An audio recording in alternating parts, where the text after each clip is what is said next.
अगर मैं कहूँ कि महाराष्ट्र के लोग चाय ज़्यादा पीते हैं, इसी वजह से महाराष्ट्र के जो किसान हैं, उनको दूध के लिए भाव कम मिल रहा है, तो आप क्या कहोगे?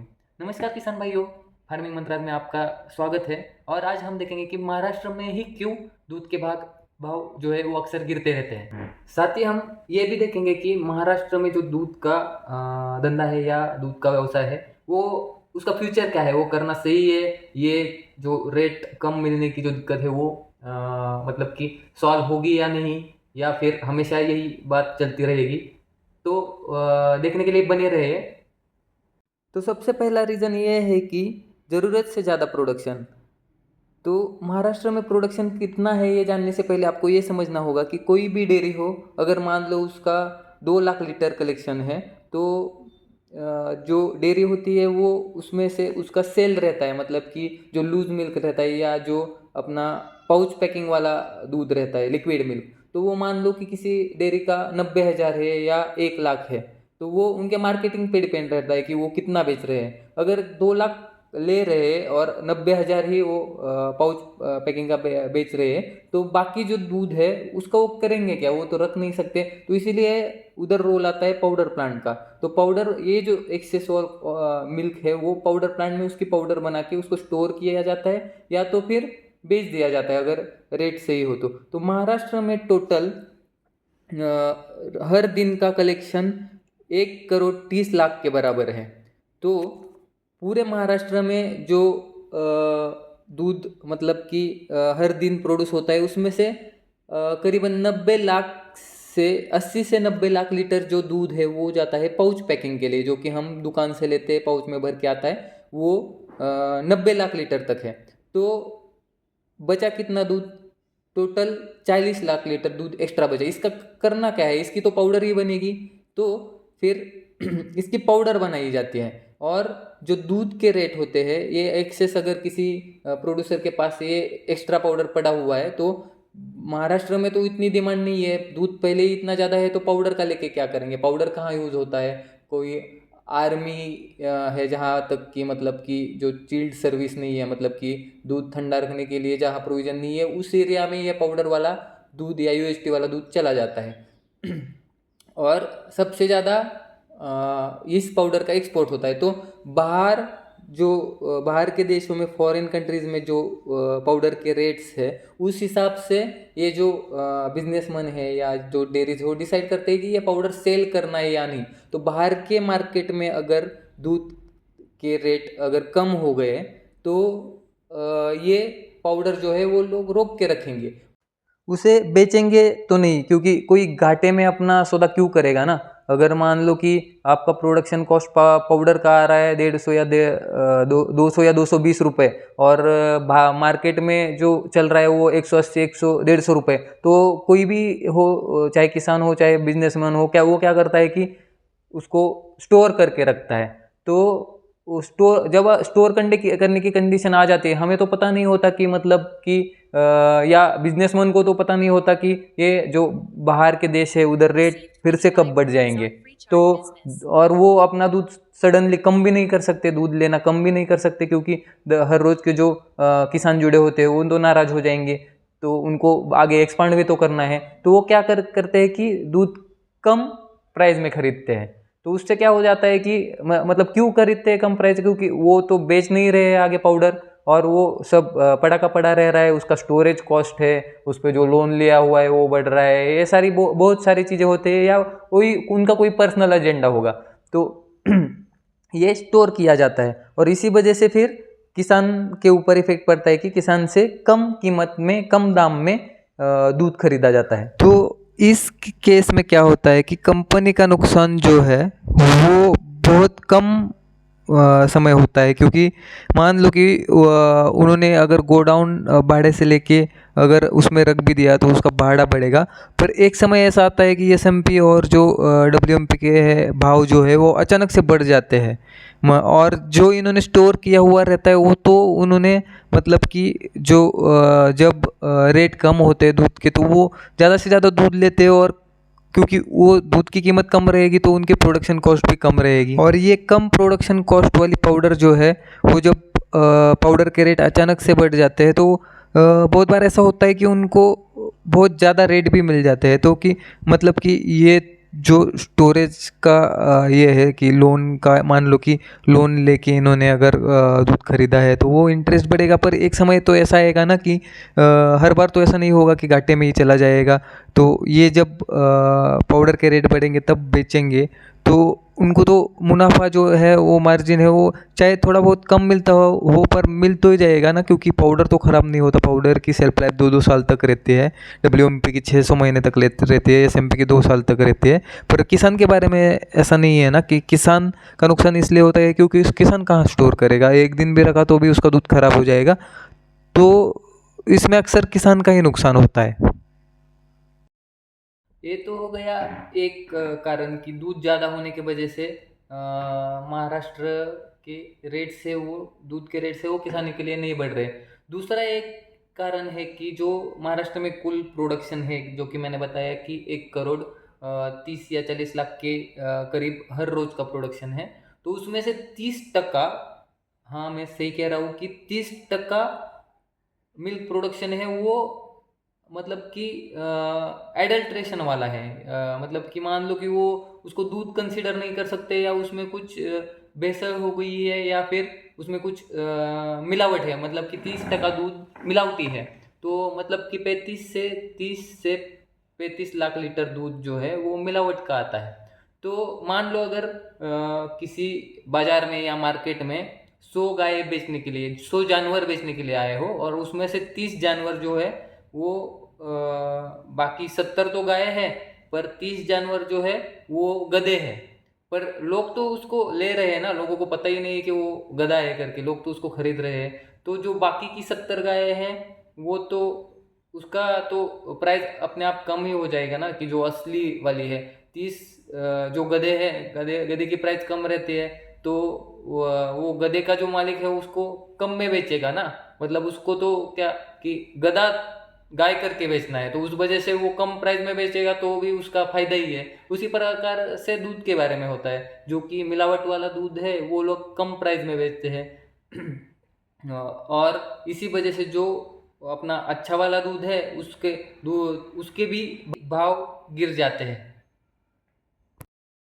तो तीसरा कारण जानने से पहले ये जान लेते हैं कि इंडिया में सबसे ज़्यादा दूध किस स्टेट से आता है और किस स्टेट में सबसे ज़्यादा प्रोडक्शन होता है। तो उसमें सबसे 1 नंबर पे है उत्तर प्रदेश। उत्तर प्रदेश के बाद आता है राजस्थान। राजस्थान के बाद आता है मध्य प्रदेश। मध्य प्रदेश के बाद आता है आंध्र प्रदेश। आंध्र प्रदेश के बाद मिल्क प्रोडक्शन में है कर्नाटक। उसके बाद आता है वेस्ट बंगाल, और 8वें 9वें स्थान पे आता होगा महाराष्ट्र। तो आप ये सोचेंगे कि मतलब कि महाराष्ट्र 7वें 8वें नंबर पे आता है तो दूध इतना ज़्यादा क्यों हो रहा है। तो यही है तीसरा रीज़न जो कि रेट बढ़ने नहीं दे रहा।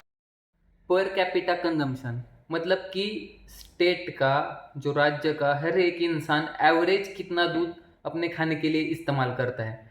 तो इसमें सबसे आगे है पंजाब और हरियाणा। ये दोनों स्टेट मिल्क प्रोडक्शन में हमसे भी, महाराष्ट्र से भी आगे है। पर उधर जो के लोग हैं तो उनके जो डेली उनका जो आहार है उसमें 1200 से 1300 ml दूध रोज एक इंसान खाता है। मतलब एक इंसान को लगभग 1.5 लीटर दूध लगता है। उसके बाद मिल्क प्रोडक्शन में आता है राजस्थान। राजस्थान में हर एक इंसान 1100 से 1200 ml दूध पी लेता है, मतलब कि 1 लीटर से ज़्यादा ही।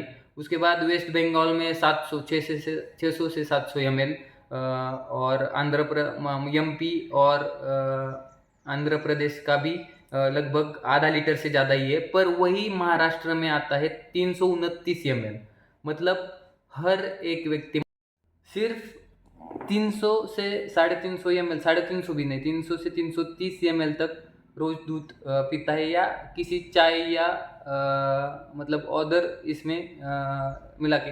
हमको तो पता है कि महाराष्ट्र में ज़्यादा से ज़्यादा लोग चाय पीना पसंद करते हैं, और चाय में कितना दूध लगता है, 5-6 लोगों के चाय में बस 1 कप यानी 100-150 ml दूध डाला जाता है।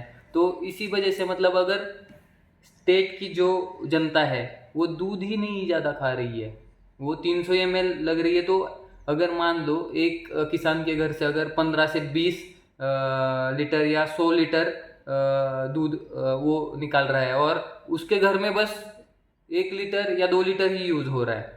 और बाहर भी जो जब लोग जाते हैं दुकान से दूध खरीदते हैं तो वो भी आधा लीटर या फिर जितने लोग हैं मतलब कि 5 लोग होंगे तो ज़्यादा से ज़्यादा 1 या 1.5 लीटर दूध लेते हैं, उससे ज़्यादा तो नहीं लेते। तो बाकी जो दूध है वो तो एक्सेस ही हो गया ना, वो तो ज़्यादा ही होगा। वो तो अल्टीमेटली मैंने जैसे पहले रीज़न में बताया वो पाउडर के लिए इस्तेमाल होगा जिससे कि बटर और स्किम मिल्क पाउडर बनेगा। तो ये भी एक कारण है कि मतलब दूध के भाव नहीं बढ़ पा रहे। जो एक्सेस दूध है वो पाउडर के लिए इस्तेमाल हो रहा है, इसी वजह से फिर वो पाउडर की प्राइजेस है वो बाहर के जो देश है उन पे डिपेंड होती है बटर और पाउडर की प्राइजेस। और उसी वजह से महाराष्ट्र में जो रेट्स है वो किसान को कम पड़ रहे हैं। तो मतलब ये भी एक सोचने वाली बात है, ये हर किसी के मतलब कि ध्यान में नहीं आती। पर महाराष्ट्र में लोग दूध कम खाते हैं। वही पंजाब में आप देखोगे तो पंजाब में जो वेरका है उनका जो कोऑपरेटिव यूनियन है, तो उधर उनके जो बड़े बड़े प्लांट में अभी प्लांट है उधर तो पाउडर प्लांट नहीं है। मतलब कि जैसे हमने लुधियाना का वेरका का प्लांट देख लिया, उधर पाउडर प्लांट नहीं है। सब जो दूध है वो बस पाउच पैकिंग और जो पनीर, लस्सी, घी, श्रीखंड इन सब चीज़ों के लिए यूज़ होता है। तो ये भी बहुत बड़ा कारण है कि महाराष्ट्र में अक्सर दूध के भाव किसानों के लिए क्यों गिरते रहते हैं। तो चौथा और सबसे बड़ा रीज़न है कि महाराष्ट्र में ही क्यों मतलब कि ये जो रेट्स है दूध के वो हर बार का मतलब कि ये झमेला है कि हर बार हर साल एक बार तो महाराष्ट्र में दूध के लिए प्रोटेस्ट होता है। किसान दूध रोड पे फेंक देते हैं या फिर कोई कोई मतलब कि अपने घर में पैसा नहीं ला पाते, गाय बेचनी पड़ती है, घर गिरवे रखना पड़ता है। ऐसे बहुत बहुत बहुत सारे किस्से हर गांव में आपको ऐसा इंसान मिलेगा कि वो कर्ज के भी नीचे डूब गया है। केवल और केवल वो मतलब कि पूरा अपने तरफ से पूरी कोशिश कर रहा है, पर मतलब कि कोशिश करके भी उसको वो रिटर्न नहीं मिल पा रहा। तो सबसे बड़ा और चौथा रीज़न ये है कि महाराष्ट्र में कोऑपरेटिव जो है स्टेट कोऑपरेटिव वो लगभग चलती ही नहीं है। सबसे मतलब कि भारत में सबसे टॉप में जो स्टेट की कोऑपरेटिव है वो है जीसीएमएमएफ, गुजरात मिल्क फेडरेशन, जो कि करीबन 260 लाख लीटर दूध हर रोज़ कलेक्ट करती है। तो और मतलब कि उसके बाद आती है केरला की नंदिनी, जो कि अराउंड 78 लाख के करीब दूध कलेक्ट करती है। उसके बाद जो है वो तेलंगाना की अवेन है जो कि 6 या 6.5 मतलब कि 60 या 65 लाख लीटर के करीब दूध कलेक्ट करती है। वही महाराष्ट्र की जो स्टेट कोऑपरेटिव है वो बस 70 या से हज़ार मतलब कि 1 लाख लीटर भी दूध कलेक्ट नहीं हो पाता। तो इसका मेजर रीज़न क्या है कि महाराष्ट्र में जो डेयरी फील्ड है या जो कि दूध का जो बिजनेस है वो सब मतलब कि प्राइवेट हो गया है। सबसे ज़्यादा प्राइवेट मिल्क प्रोड्यूसर्स है, सबसे ज़्यादा दूध ये जो बड़ी बड़ी कंपनियाँ है वो प्राइवेट है। और प्राइवेट होने की वजह से इस पे है ना मतलब कि गवर्नमेंट का कोई उतना कंट्रोल नहीं है। तो मतलब गुजरात में जो अमूल का जो दूध बेचा जाता है या अमूल का कुछ कोई भी प्रोडक्ट बेचा जाता है तो उसमें से लगभग 80 से 85% जो मुनाफा है वो फिर से किसान के पास चला जाता है। मतलब उसका कोऑपरेटिव यूनियन में क्या रहता है कि मतलब उसका कोई ओनर नहीं है। पर इधर महाराष्ट्र में क्या होता है कि प्राइवेट लोग ज़्यादा होने की वजह से, और ये प्राइवेट लोग कौन है जो महाराष्ट्र में जो बड़े बड़े पॉलिटिशियन है या एमएलए है उनसे ही रिलेटेड ये कंपनियां हैं। महाराष्ट्र में अभी तक अमूल क्यों बढ़ नहीं पाई, मतलब कि अमूल महाराष्ट्र में अमूल इतनी बड़ी ऑर्गेनाइजेशन है तो अभी महाराष्ट्र में अमूल का कोई इतना बड़ा प्लांट क्यों नहीं है। महाराष्ट्र में अमूल क्या अपना प्लांट बना नहीं सकता? अमूल तो अभी बाहर के देश में भी ग्रो हो रहा है। तो इसको कहीं ना कहीं पॉलिटिकल बैकग्राउंड है कि महाराष्ट्र में जो महाराष्ट्र की खुद की जो कोऑपरेटिव यूनियन है वो चल नहीं पाती, बाहर की जो यूनियन है वो महाराष्ट्र में ग्रो नहीं कर पाती। तो इसीलिए महाराष्ट्र, आप अगर गूगल पे सर्च करोगे कि मिल्क प्रोटेस्ट इन इंडिया अगर सर्च करोगे तो उसमें आपको सबसे आगे हर बार हर साल महाराष्ट्र का ही नाम दिखाई देगा। आप सर्च करो, स्क्रॉल करो, तो उसमें हर बार हर साल आपको महाराष्ट्र में दिखेगा कि फार्मर्स ने प्रोटेस्ट कर दिया, फार्मर ने ये बंद कर दिया, फार्मर ने रोड पे दूध डाल दिया, फार्मर ने रास्ता ब्लॉक कर दिया। और बाकी जो स्टेट है उसमें पंजाब में आपको दिखाई देगा कभी कभार, पर मेजर प्रोटेस्ट है वो महाराष्ट्र में होते हैं। तो ये भी कारण है कि मतलब कि जो प्राइवेट इंडस्ट्री होगी वो तो अपना खुद का भला सोचेगी ना, वो क्यों मतलब कि वो पूरा बिजनेस माइंड रहते हैं, तो वो क्यों मतलब कि किसान के बारे में सोचेगी। अगर सोचेगी भी तो अगर ऊपर से प्रेशर आएगा, किसान आंदोलन करना चालू कर देंगे या इलेक्शन आएगा तो वो 2-4 रुपये से रेट बढ़ा देगी। और फिर आप देखो एक साल में कम से कम 3-4 बार दूध के रेट ऐसे ही गिरते रहते हैं। तो अगर दूध का बिजनेस कर रहा है तो अगर 4 महीने या 2-3 महीने आपको 35 रुपये का 36 रुपये का अगर भाव मिले और साल में 8 महीने आपको 30 रुपये के नीचे भाव मिले, तो उसका क्या फ़ायदा। वो रेट बढ़ा के भी क्या फ़ायदा। रेट बढ़ जाता है तो किसान क्या करते हैं कि ज़्यादा गाय ले लेते हैं, अपना बढ़ा देते हैं, और जब बढ़ा देते हैं और जब दूध बढ़ जाता है तो फिर से भाव गिरने लगते हैं। तो महाराष्ट्र में ये साइकिल चलता ही रहता है। तो ये चौथा सबसे बड़ा मेजर रीज़न है कि महाराष्ट्र में क्यों रेट्स किसानों को क्यों रेट्स मिलते नहीं है। इस बारे में और एक बात मैं हाईलाइट करना चाहता हूँ। ये जो डाटा आप सामने देख रहे हैं ये नेशनल डेयरी डेवलपमेंट बोर्ड ने जारी किया हुआ है 2023 में।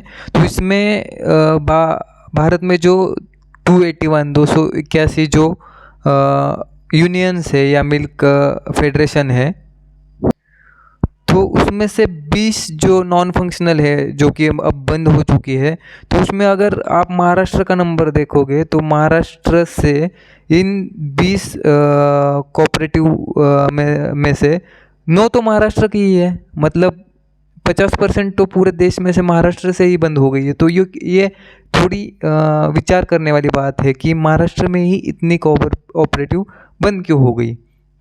तो शायद ये भी एक रीज़न है कि महाराष्ट्र में जो कोऑपरेटिव सेक्टर है वो अब एक्सटेंशन के कगार पे है। तो ये सब हमने 4 मेजर रीज़न देखे कि जिसके वजह से महाराष्ट्र में हर बार किसानों को परेशानी या तकलीफ फेस करनी पड़ती है। तो पहले थे कि महाराष्ट्र में दूध प्रोडक्शन ज़्यादा हो रहा है, दूसरा था कि महाराष्ट्र में मिलावट का दूध है वो ज़्यादा है, तीसरा कि महाराष्ट्र में लोग जो है वो दूध अपने डेली आहार में कम यूज़ करते हैं, और चौथी थी कि जो महाराष्ट्र में प्राइवेट सेक्टर है उसका बहुत बड़ा हाथ है। मतलब कि 95% शेयर है जो वो प्राइवेट सेक्टर का है। तो बहुत से किसान ये सोच रहे होंगे कि ये महाराष्ट्र की सिचुएशन कभी चेंज होगी या नहीं। तो मेरे हिसाब से तो ये बहुत मुश्किल है। अगर आपको 3-4 महीने मुझे लगता है कि गर्मी के समय में जब दूध थोड़ा कम हो जाता है, मतलब लीन सीजन में, तो आपको रेट मिल भी जाएगा। पर क्या फ़ायदा ना, उसके बाद 6-7 महीने तो आपको ये मतलब कि कम ही रेट मिलने वाला है। अभी तो मतलब कि देखा जाए तो पहला जो रीज़न है कि जो दूध ज़्यादा है वो तो कम होने वाला नहीं है। लोगों को जॉब नहीं मिल रही, इसलिए लोग दूध के बहुत मतलब कि पढ़े लिखे लोग दूध के धंधे में आ रहे हैं और वो अपना दिमाग लगा रहे हैं। तो पढ़ा लिखा इंसान जब अगर कोई भी बिजनेस करता है तो वो अच्छा ही निकालेगा ना। मतलब प्रोडक्शन अगर गाय 15 लीटर देती है तो वो उधर 20 लीटर मतलब प्रोडक्शन निकालेगा, तो अपना दिमाग लगा के। पर वो उस वजह से क्या होगा कि ये सरप्लस का प्रॉब्लम है और वो तो और बढ़ता ही जाएगा, क्योंकि जॉब नहीं है तो सबसे ज़्यादा लोग दूध के बिजनेस को प्रेफर करते हैं। उसके बाद जो दूसरा रीज़न है वो है एडल्ट्रेशन का। इस पर थोड़ा बहुत कंट्रोल किया जा सकता है, पर उसके लिए सरकार को बहुत मतलब कि बड़े लेवल पे काम करना पड़ेगा। 30% इज़ नॉट जोक। मतलब कि 30% अगर दूध मिलावट का आ रहा है तो वो कहीं ना कहीं कंट्रोल करना बहुत मुश्किल की बात है। और तीसरा रीज़न है कि मतलब पर कैपिटा कंजम्पशन, वो भी इजीली आपके घर में अगर आप 200 ml दूध पीते हैं तो अभी डबल तो नहीं कर पाओगे। ये मतलब कि स्लो चेंज है। ये अगर अवेयरनेस बढ़ाई जाए तो हो भी सकता है, पर ये भी मतलब कि जल्दी नहीं होगा। और जो चौथा और सबसे बड़ा और सबसे मुश्किल रीज़न है कि प्राइवेट सेक्टर महाराष्ट्र में ज़्यादा है। तो इस पर ये सोल्यूशन हो सकता है कि ये प्राइवेट सेक्टर को सेंट्रल गवर्नमेंट ये कर दे कि मतलब इनके जो प्रॉफिट का शेयर है या इनकी जो प्रॉफिट की मार्जिन है वो कम करके उसका थोड़ा सा हिस्सा अगर किसानों को में सर्कुलेट कर दिया जाए तो कहीं ये प्रॉब्लम सॉल्व हो सकता है। पर मुझे नहीं लगता कि ये इतना आसान है। तो ये वीडियो देख के आपको सोचना पड़ेगा, जो कि बड़े पैमाने में इस बिजनेस में मैं नहीं कह रहा कि ये बुरा है और ये कभी प्रॉफिट देगा ही नहीं, पर ये सब चीज़ें सोच के आपको अपनी प्रोडक्शन कॉस्ट कम करनी पड़ेगी। और आप ये 5 चीज़ों पे डिपेंड रहने के बजाय प्रोडक्शन कॉस्ट कम करके आप खुद के भरोसे पे आपको एक स्टेबल लेवल लानी होगी, तब कहीं जाके आप इसमें सर्वाइव कर सकते हैं। ऐसे बहुत सारे वीडियो, बहुत सारे इस पे एक्चुअल जो रीज़न है उस पे मैं वीडियो बनाता रहूँगा। तो सपोर्ट करने के लिए वीडियो को लाइक, चैनल को सब्सक्राइब और शेयर करना ना भूलिए। धन्यवाद।